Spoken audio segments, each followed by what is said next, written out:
Hi guys, hope all is going well at home. Today we're gonna go over the textbook for matter and energy, starting on page 118.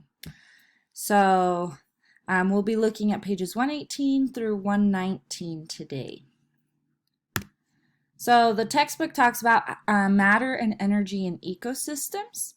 And so we've discussed food chains. We've got how energy is constantly flowing through an ecosystem for the system to remain stable. And for that energy to flow, organisms have to eat each other. So that always starts with organisms that eat the plant because the plant is the producer. And then once that organism eats the producer, other organisms eat those, and the energy flows up throughout the ecosystem or the food chain in this case. So producers, I mentioned producers are plants. That's why we've got our lovely pictures of plants over here. They are always at the beginning of a food chain. They are bringing energy from the sun into the ecosystem. So without them, we would not have a food source. The way that they create energy for other living things is through the process of photosynthesis. The producers create food for themselves using photosynthesis, and this creates food for other organisms to eat. The organisms that are eating to get energy are called consumers. So we've got our two consumers over here.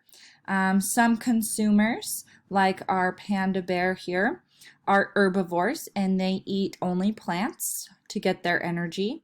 And other organisms eat meat to get their energy.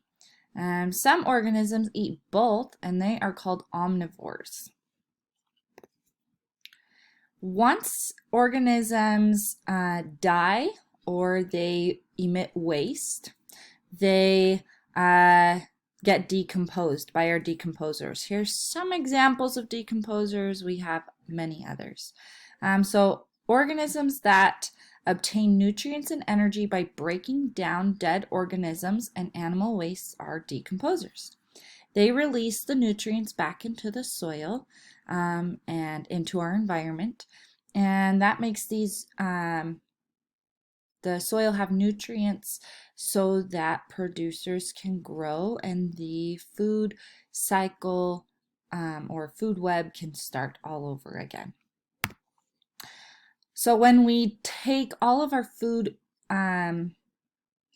chains together and we put them and combine them, they are showing how energy flows throughout an entire ecosystem. So we can see in this ecosystem that it's not just whales that eat the harp seal, but other animals are eating the harp seal as well. So all the ways that energy flows through this ecosystem.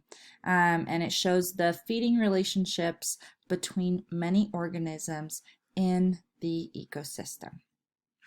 So your assignment is to read pages 118 and 119 in your textbook, and then you're going to answer questions, the focus questions on page 120, and then revisit your model on page 121, and you're going to show how energy would cycle through the organisms using all the animals on that picture on page 121. So we're talking about these right here. How would they connect and have energy flow through them? So that's it for that section of the textbook. Good luck. If you have any questions, email me. I will respond as quickly as I can. Also, I hope all is well for you at home, and I miss you guys. Have a good day.